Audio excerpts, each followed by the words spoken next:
So basically what's happening is we have had conversations, internally, Megan Miller and I, about more channels on MICA App for specific topics or spaces. So in a survey that we did over the fall, we had about 360 students that chimed in. Sorry about that.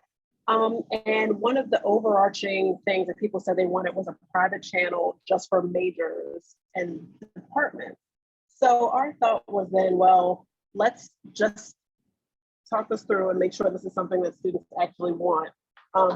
Because what seems to happen is people are like, they kind of say they want something or think it's a good idea and they kind of like nod about it, but is it really going to be something, one, that people will use, and two, will it be an effective way for people to communicate?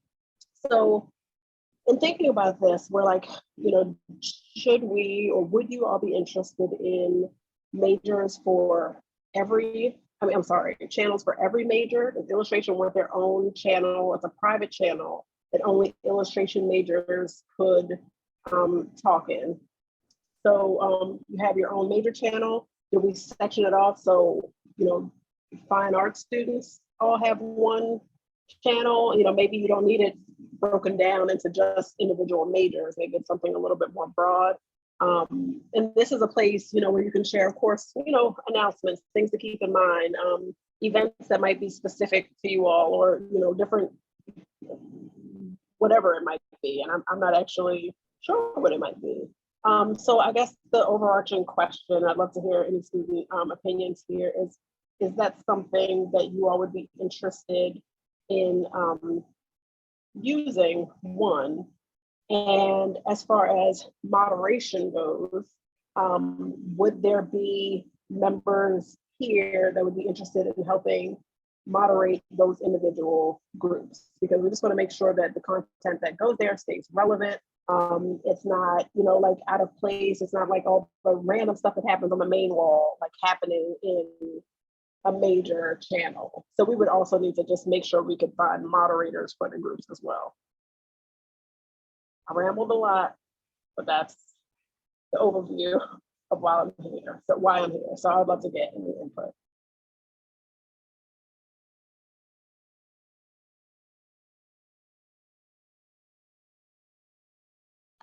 I think my question would be, what would happen for majors who are very tiny, like art history majors? And I feel like it's not really fair to such a big majors as with so many small majors. So in that case, you would think that we would need one for every single major then, or would it be better to couple smaller majors with other majors so there's more interaction?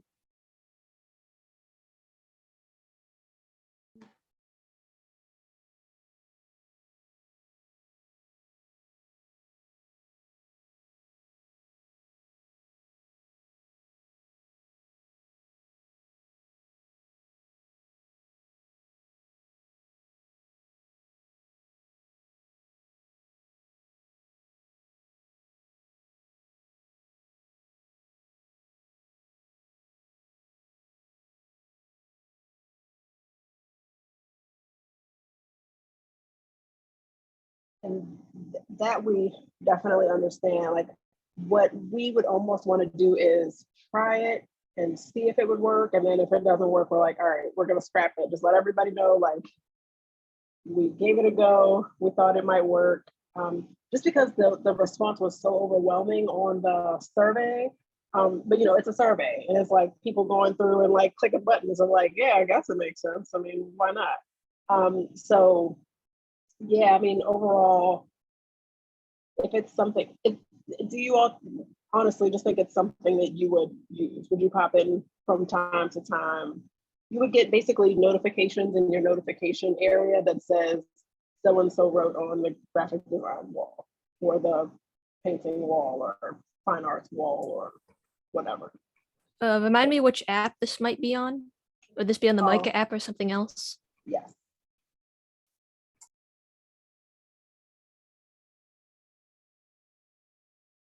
I think it would be a good idea, just because it would allow each department or whatever field everyone's working in to be able to give announcements or events specific to their major or whatever specific programs or field that they work in, that I think it would be pretty beneficial than just like filling out, putting random, maybe possibly irrelevant events or opportunities that are, well, are specifically irrelevant to like other majors. It's very specific.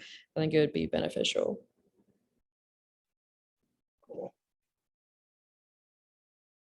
I just want to say, the animation department has a Discord and it's pretty dead right now.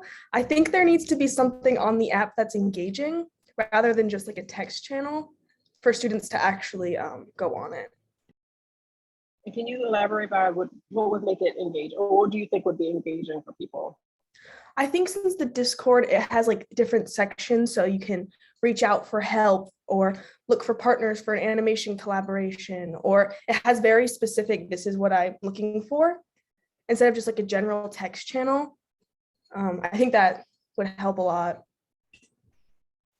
Svetlana that's did very- just put in a comment or a question, how do we treat minors in this situation?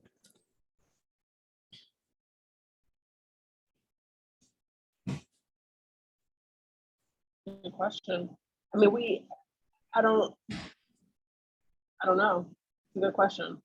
I can talk to Megan about that. Would it be, I guess, weird, or would the audiences be very different if someone is a minor in something? Like, can we still, would it make sense to still include people in that major channel as well? We really hadn't thought about that, so. Could it possibly be like how you have it in the student organizations that students can join whenever they wanted to join those channels?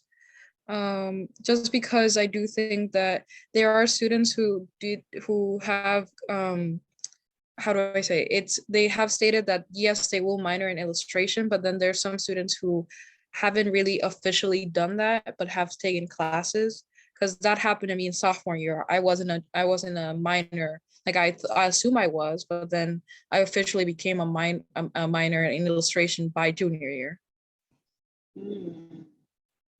Yeah. Yes. Okay. Could it be like groups that you join? Is that a thing on the MICA app?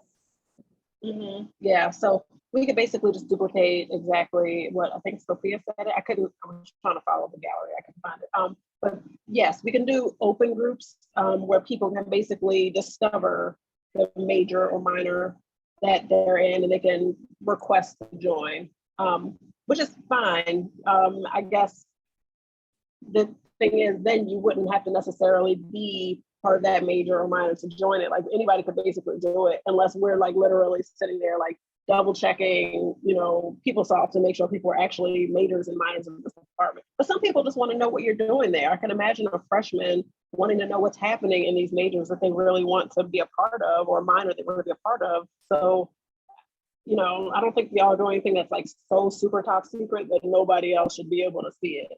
So I love that idea. I think that's great. Thank you all for bringing that up. We did not consider minors. Okay.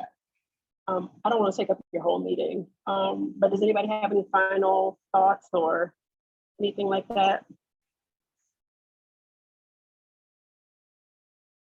I'm using an external keyboard, so I just wanted to type in the chat my info. This is my email address. If anybody thinks of anything, random or not random pertaining to this, I'd love to hear what you have to say, but this is super helpful. Oh, and just the last question, are you okay with other students moderating the channel versus like an admin coordinator or something like that? Is it trustworthy enough where y'all trust each other? Or is that not even a big deal? You just want to get your information out and move on with your lives, which I understand.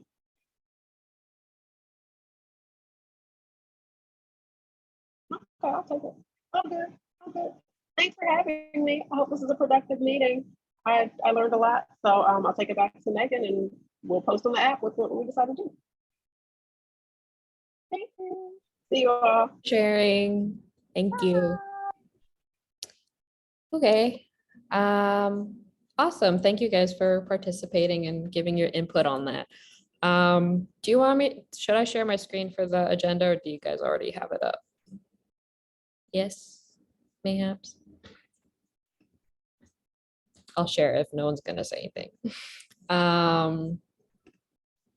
Okay, and I think the next thing is elections are happening this spring. So I just wanted to put that out there and have that on everyone's radar. We're gonna work, if Cole can confirm for me, if we're gonna be partnering with the VAI. Yes. Yeah, so we're gonna be partnering with VAI And to help, CCC. and CCC to get that out there and to kind of advocate a little bit more for the elections. And it's an opportunity to get involved with SVA and also just learn more about it and keep in touch with that. And in regards to committee updates, hopefully every department has had a department forum last spring or last fall. And I wanted to hear any specific updates on that if you guys are available to share.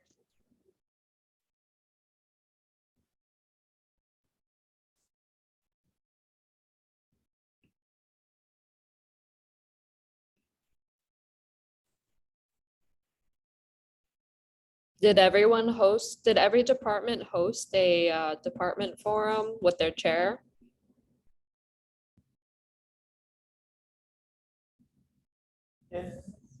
Can we just really quick, you can say like, can you announce it in the chat or by here, like who, your department, and if you did, if not, can you announce if that department didn't?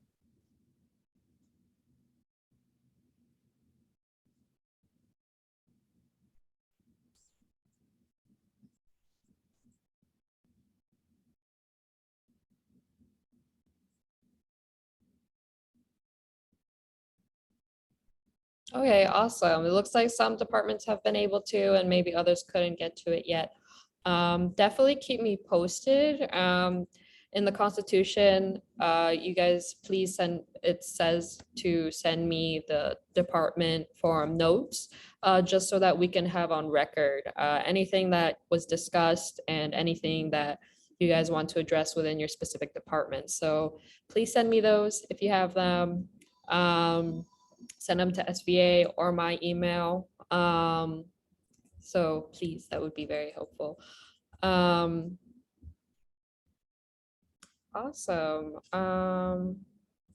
Here, I'll put my email in the chat.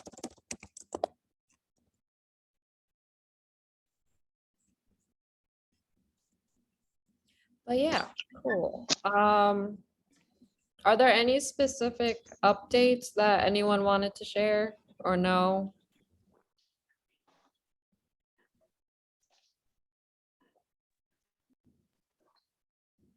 Christina, this is Carol. I think it might be helpful to hear from different departments. So let's hear from the folks that did host a departmental forum and see what were things that came up in the forum. Yeah, that would be great. I'm just gonna go down the chat if you guys are okay with that. It looks like FYE, you guys weren't able to, you guys are working on your forum. Do you have any updates or do you have any plans for the forum coming up? Or if you have like set a date for it or anything?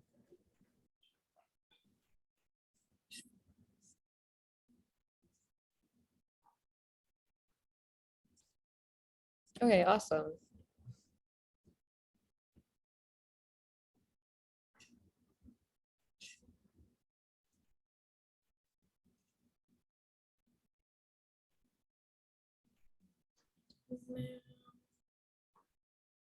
Okay, for Anna, Is there any specifics that you would like to share that we could probably talk about now? If you weren't able to get much people for your forum, or if there was anything specific that you would like to talk about. Honestly, like the issues that were discussed during the meeting were mostly like within the department about theses, but not much like overall like SBA, issues. Okay, awesome. It's great. I have a few things I want to bring up that are discussed during the Fiber Forum. Yeah, sure. So I hosted one last semester in the fall, just to get a sense of people's concerns. And then we hosted a follow-up one this spring. So last fall we discussed problems with accessing the tool crib. And I know it's something that's been affecting printmaking as well as sculpture, because I know there were rules changed around the work study and students that are like working in the tool crib. I know there's been some movement to change it back to the way it was, but I'm not entirely 100% sure on how that can be shifted. So if the printmakers or sculpture representatives are here, I'd love to talk about that. I think I remember that being mentioned last semester. Is there specifics? If you can remind me, please, like what was it before that you want it to be changed back to?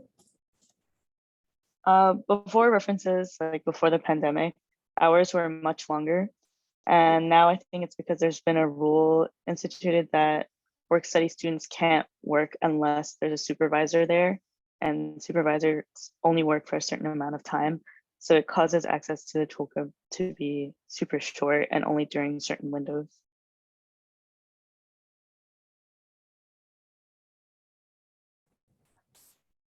I'm happy to provide just a little bit of information. What I do know from academic affairs, specifically undergraduate studies. There is a shortage of staff, and Anika, you're absolutely right. There is a policy in place that students cannot oversee the handling of other students within the tool or studio spaces where there is equipment that could be deemed as harmful in any sort of way. And so that's an institutional policy now. So we are currently working on the restoration of additional staff. We're working with Ben Kelly, who actually oversees all of the fabrication studios and maker spaces. And we're working with Ben right now on trying to provide additional staff support within the classroom spaces, but also during those open lab hours. We understand that it is definitely a problem and has impacted curriculum. I know that personally. And we are definitely committed to doing that. It is a resource problem right now. It is a shortage of staff problem. So all the way up to the provost, we know that it is an issue that is impacting curriculum. And it is, I will say it's high up on the agenda and the list. And we are working with Ben to try to provide that additional support that's necessary. Thank you so much. I really appreciate that. It's good to know that there's people working on this issue. I know it's something that's come up a couple of times. Can I just add that it's not isolated to just the areas that you've listed, sculpture and fiber. It really is an institutional issue right now. That's across the board with understaff for the oversight of all of the fabrication maker spaces. So that's why it really has risen as an institutional issue across the board, undergrad and grad. Thank you so much. Yeah, I completely understand that. There are a couple of things I also wanted to bring up from the last forum meeting that came up. One of them was talking about racial and gender sensitivity training within faculty in different departments. Specifically within the fiber faculty, we're dealing with it through like having meetings with faculty and just trying to build trust between students and faculty and developing a way for students to anonymously file complaints if anything's happened. But I thought it might be important to bring up in the larger meeting in case other departments are encountering the same issue or are working on similar fronts.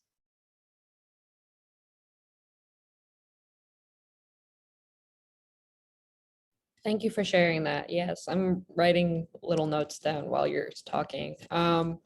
I think that's a good segue into the other conversation I wanted to bring up.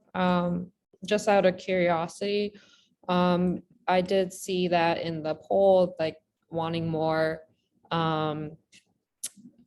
racial sensitivity training for staff, and there were comments of addressing anti-silencing from admin and xenophobia.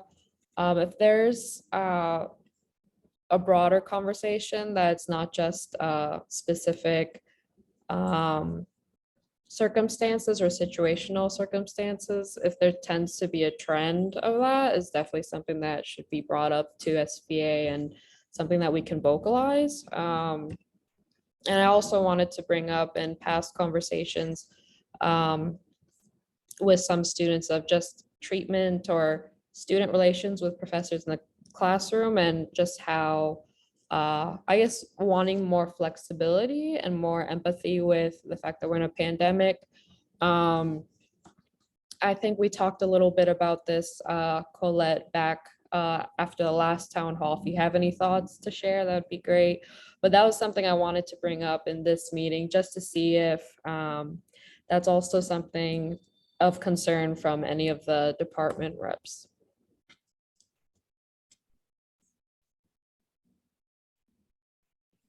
I would love to speak on that if that's okay.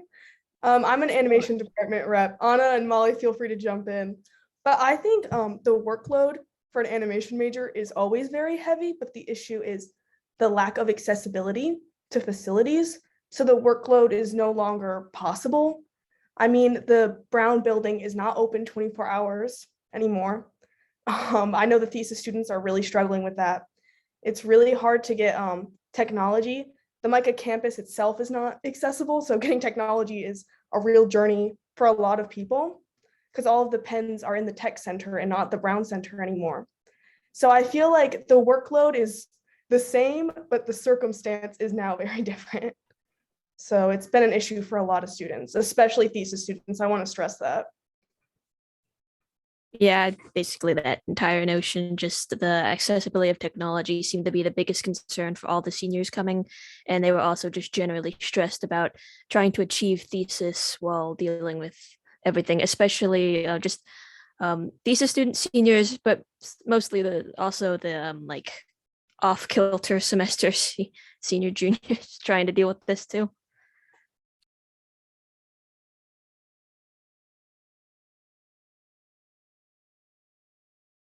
Yeah, thank you guys for sharing. This is really helpful information.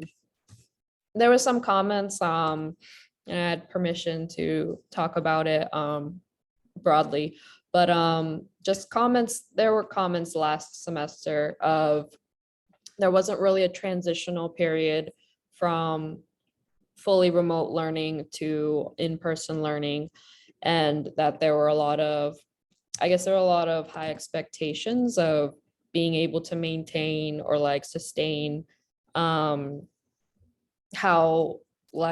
academic life was before the pandemic, and that, but it's not the same because we have to readjust. And I wanted to hear if there were any comments of like, I heard there were some people, so there was some vocalization about the attendance policy and how it was making some students, it was making it difficult for some students. And if there were any comments on that that you would like me to bring back to the officers in SBA.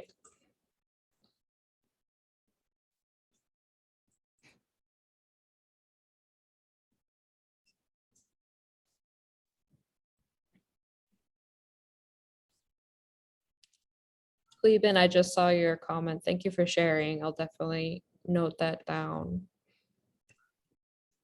I think one of the things that I want to bring it back to, it's one of the things that were really vocal about last year was the thought that we're still in a pandemic, but it doesn't feel like we're not. Like, I feel like the expectation of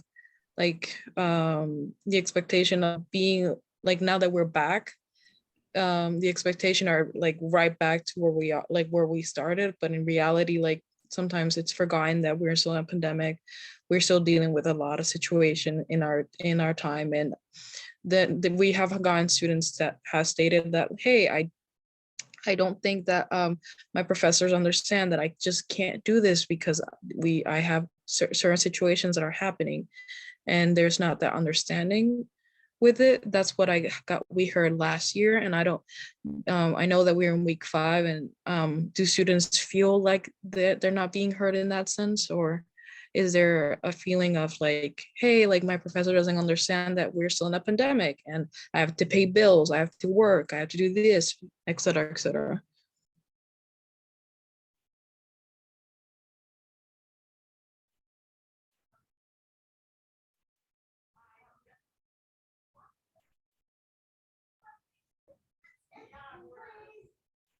Sorry, I don't want to take up too much time talking, but I feel like the burnout is a lot more intense now. So you're getting to like halfway through the semester and everyone feels very done, right? And but also attendance is an issue. I know some of my professors have it so if you're not feeling well, you can still come to class via Zoom. I think that's a great option, right? So they'll just kind of put you up on the board so you can still be there. They'll screen share their presentation. You can still be involved in critique through Sync Sketch. I think that's a great option. I don't know if other professors are doing that, but I've also had professors do that, and it really helps with students not have the anxiety of having an absence down counted towards their 3 absences before like you fail a class. So it helps with like the safety of I'm not feeling well and due to COVID that's scary, so I can still attend class through Zoom and Sync Sketch.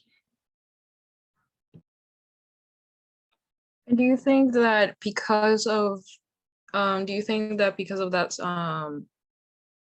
so when you deal with these, do you like to do them, like, would you prefer them every 2 weeks? Do you prefer them every other week? Do you prefer like, or should it be like if you can't go to class this day, should it be like a Zoom link that should be provided in every class?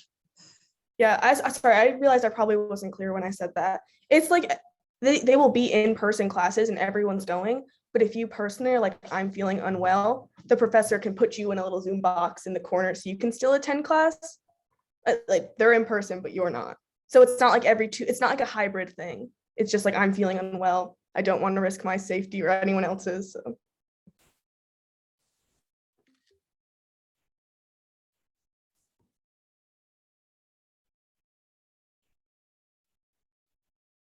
Does anybody else want to chime in that opinion? I know that Sync Sketch just animation only, or is it like with other animation?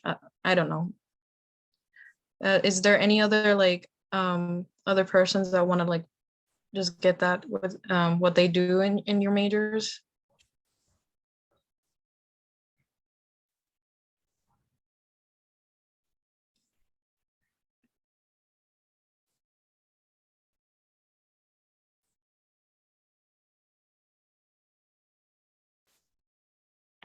Because I know that the Zoom anxiety might help a lot with like some majors, but I'm thinking like like printmaking or like sculptures, like how would that work for those students wise?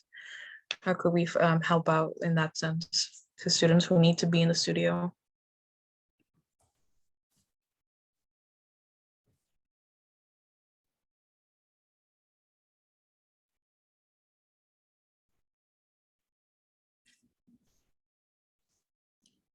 Yes.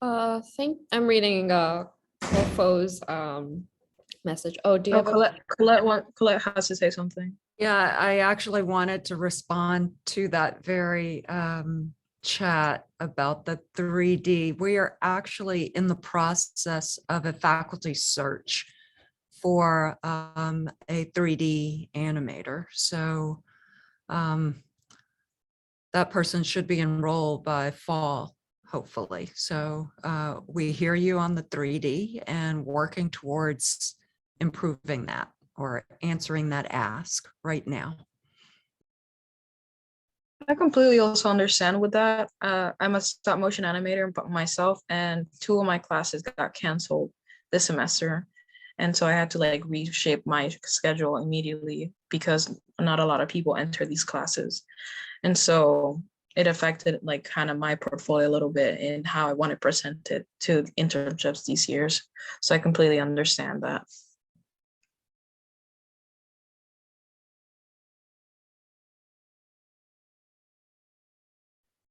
Awesome. Did we hear from every major present or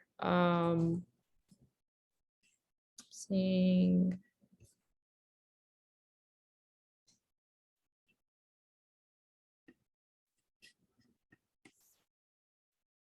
Okay, well, that we've gotten really good insight on what some departments need. So thank you guys so much for sharing.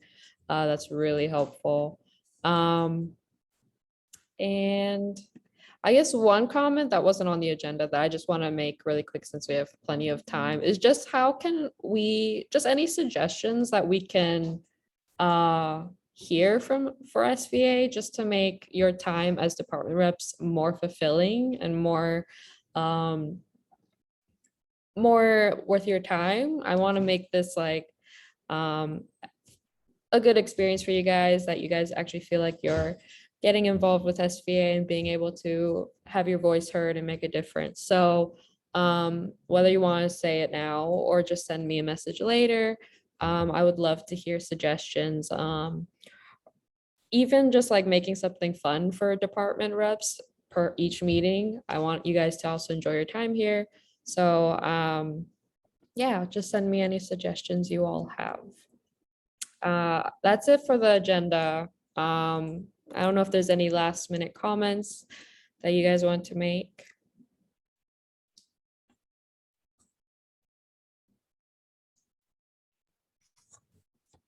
I just put a personal chat. I stand corrected. I pulled up the job description. It's a 2D animator, but a sound specialist. I'm sorry, you all. I got that wrong. I apologize, but there are 2 positions for animation. So we will have 2 new faculty members coming in the fall in animation. I think the sound one might be Andrew Kepler trying to get a permanent residence as the animation sound professor, because right now he's on some kind of special contract that he's been on for a while, and I think he's going to try and get that more permanent role because he's always kind of been floating around as the sound guy. Can I answer Anna? Anna, this is an international search, so it is open. If Andrew would like, he's welcome to apply, but the position is not guaranteed to anyone. It is open internationally. Just want to clarify that. Okay. Yes, I think Mina? also, oh, sorry. Go ahead. Did you have a comment? Wait.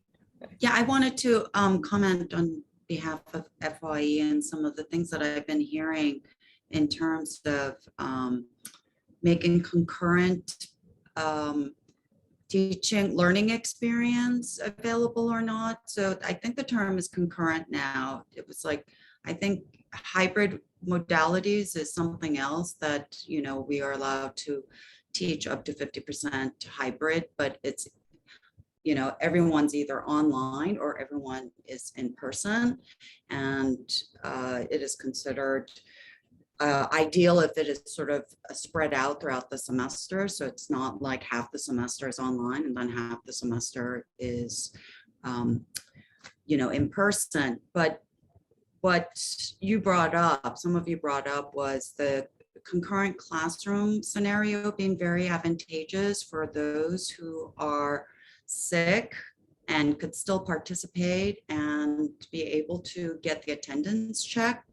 And I know personally that in first year that those requests, some of them were not made possible because, for example, the actual demonstration was like in the dark room doing pinhole, or another one was a very kind of physical community-based exercise.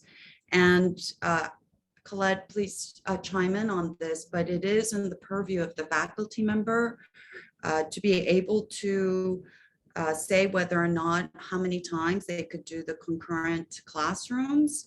And in first year, I've heard they did try that in the beginning just to help ease from first week, which was remote, and then having everybody kind of ease in, but that after about in the third week, that in person was recommended. And if somebody for extenuating circumstances needed a separate assignment, like an asynchronistic offering, that was made as an exception.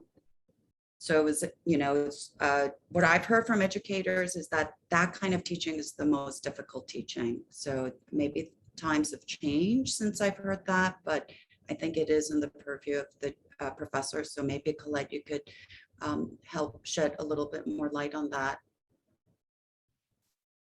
Clarification around the hybrid modality and the expectations for that. Is that what you're saying, Mina? Is that the concurrent classroom is when you know, majority could be in person, but for those who are sick could access the proceedings of the class through Zoom or online. And that type of teaching I've heard was the most challenging type of teaching, because the teacher is focusing on one group and a dynamic and then having to kind of, you know, pilot, and not every professor is capable of doing that, and depends on what kind of, you know, class they have. And so for the couple of cases that's come up in first year, it was in the faculty's decision on whether or not that was possible and offered. But I was hearing that students thought that was a really great, advantageous way of attending, even if they were not feeling well. Right. We don't have a policy for that in place. That is at the luxury of the professor to make that sort of accommodation. So those of you that are experiencing that have those faculty members have committed to doing that on your behalf, but they're not required to do that. So it does create some complexities around, you know, those that are face-to-face and prioritizing and participating there, and having to work with those that might be zooming in a remote sort of way. So we have not required that of anyone, or that level of accommodation. So you have faculty that are willing to do that on your behalf. So I hope that clarifies what you're asking, Nina. Does that clarify? Yeah.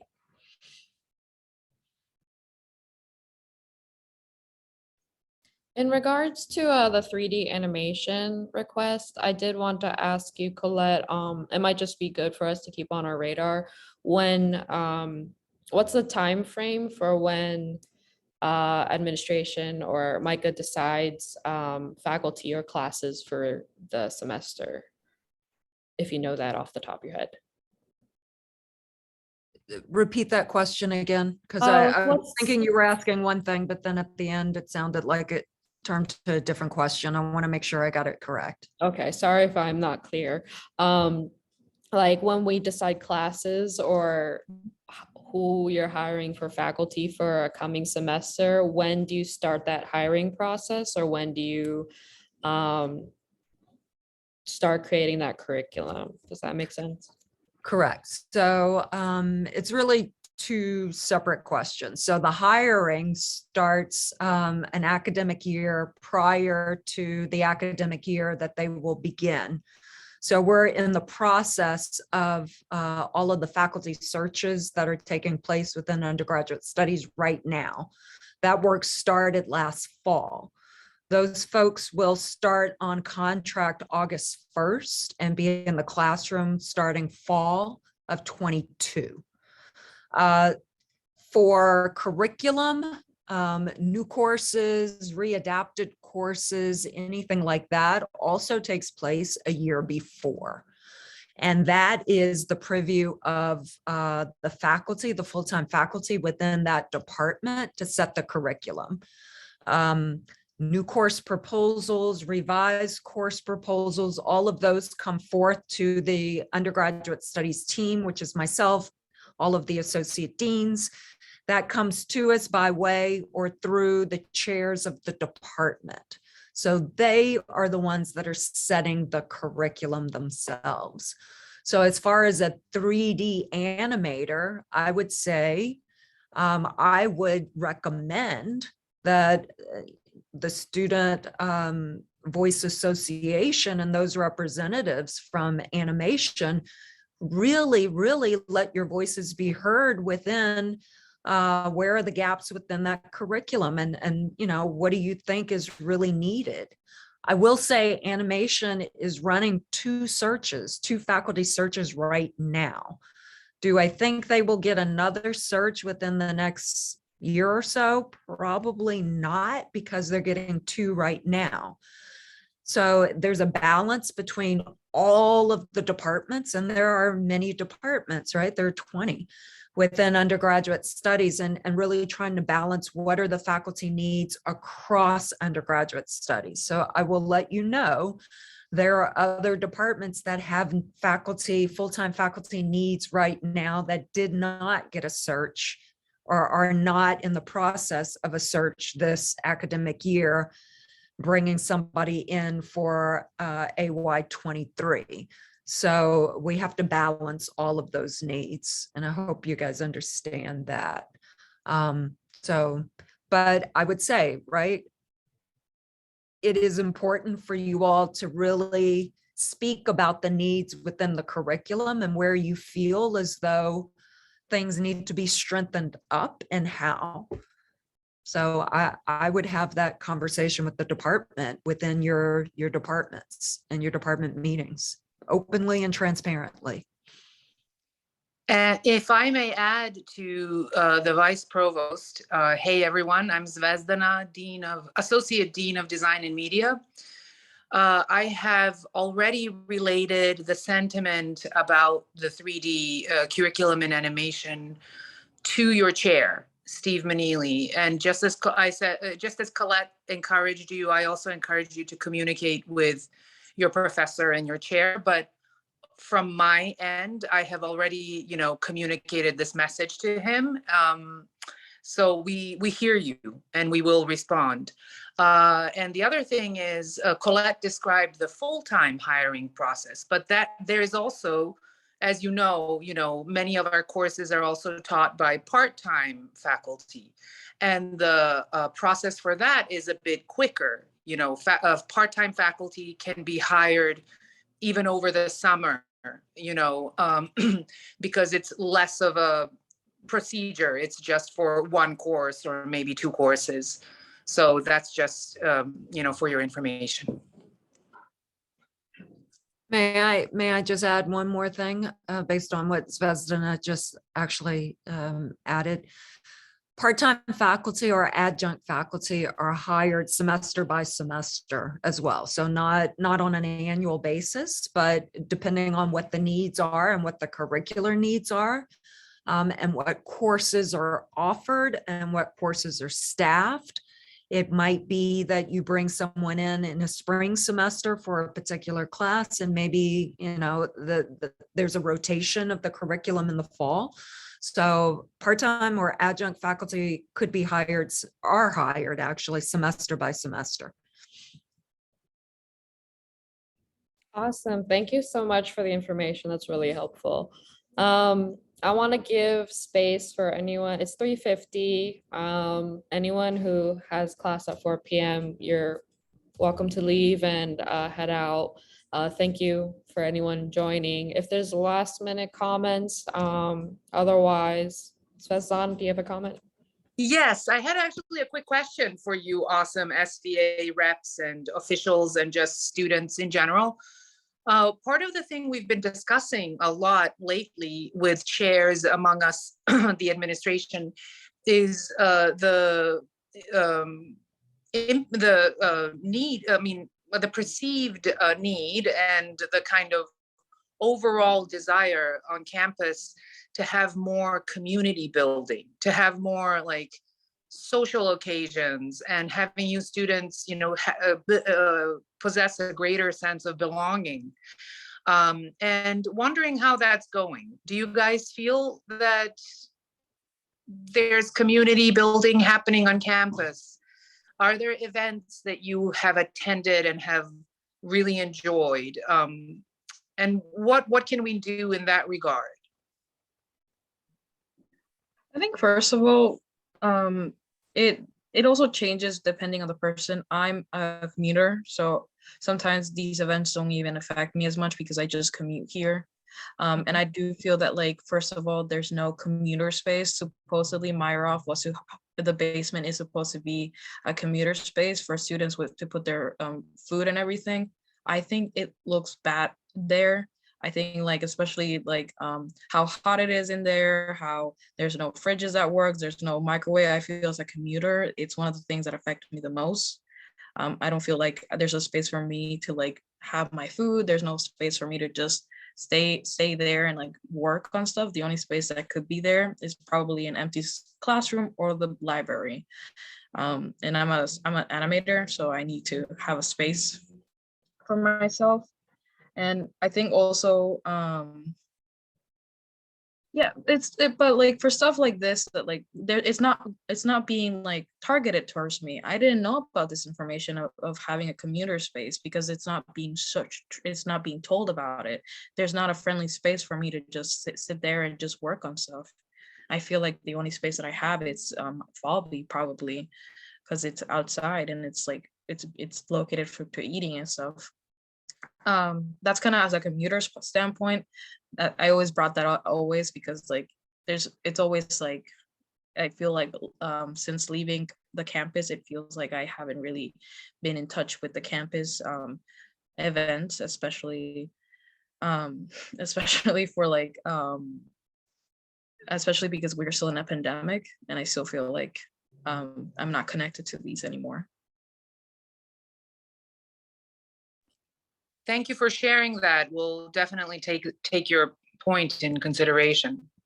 Anybody else? We really want all of our students to feel welcome and like they belong, so.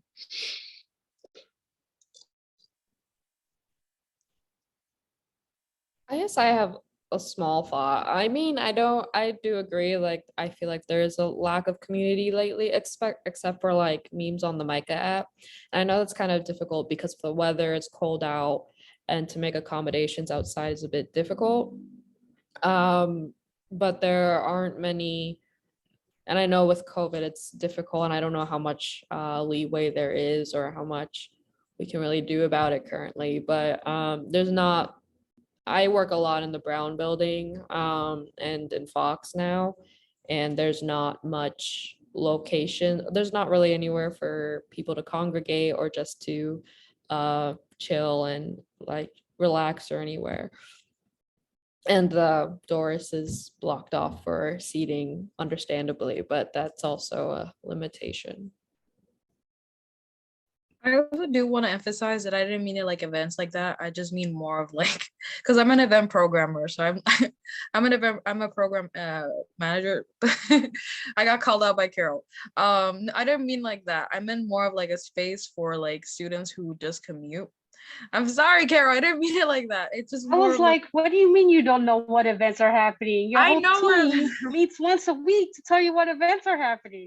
I know. I meant more like I need a space as a commuter. I usually hang out in the CSE office because there's no other space for myself to be. I'm a commuter too, so I relate to that.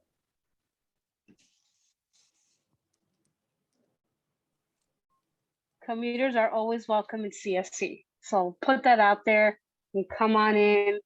grab a cup of coffee, tea. We just stocked hot cocoa. We also have some beanbag chairs. So welcome to Center for Student Engagement in Meyerhoff. Okay, Colette. I will add also, Office for Culture and Identity has space too. They're housed here in Mosier, directly above me, second floor of Mosier. But actually, my question is to our wonderful VP of Student Affairs, Mike Patterson. Mike, is there actually, do we have a commuter space other than what has been identified as, for the most part, I would say Main 360 is like a temporary commuter space, but is there designated commuter space? Has there ever been? Is that something we're envisioning? Yeah, so hey, everybody, Mike Patterson. Carol is clearly busy in the Zoom direct chats because Carol just outed pinging Sophia simultaneously. I've been burning Carol's up. So the answer is yes, but I will acknowledge it's imperfect. So historically what happens at MICA is really sort of two things. One, as I think it was Mina threw in the chat, or maybe it was Colette, forgive me. We've typically had a classroom space that we've been able to keep offline, not 24/7 because our classroom utilization is too high, but a space where students can go and do work. Usually, if not every day of the week, most days of the week for long stretches of time. That room does change semester by semester depending upon utilization, again, classroom utilization. But as was referenced earlier, the intention is that in addition to the OCI space Colette just referenced and CSE space that Carol referenced, that the Meyerhoff Underground, the lower level of Meyerhoff, is a space that is available 24/7 for commuter students. And in fact, what Carol and I were just pinging each other back and forth on while this conversation was unfolding was some of Sophia's comments around access and comfort and utility of that space are not in line with where we thought it was. So we're going to have someone get down there in the next couple of days and lay eyes on it again and make sure that it is set up the way it is supposed to be set up. You know, for example, Sophia called out microwaves. Like there should be a microwave down there that's working. Sophia called out heat being uncomfortable. That should obviously be something that we can get fixed. And so if that's something that we've sort of let get off our radar too much, first of all, I wholly apologize for that, but we can get someone down there fairly quickly to reassess it. I am also hearing from Carol that we've had some hiccups with our campus safety colleagues around just student IDs working to get down there. That's new information to me in real time, like 5 minutes ago in this meeting. So I'm happy to look into that fairly quickly with campus safety, but that is intended to be a space and right there with our dining hall, of course, and that's somewhat intentional, but that is available to commuting students 24/7. So that should be there. We may need a day or three to catch up on what we're hearing in real time during this meeting. Thank you, Mike. Appreciate that. Thank you, Carol. Awesome. Well, it's 3:59. That's the time of the meeting. So if there's no more comments, if anyone has additional comments and wants to stay and talk further, you're welcome to. I'm free and available. Otherwise, that's the end of the meeting. And thank you all for coming. And it's really good to hear everyone's input. Thank you so much.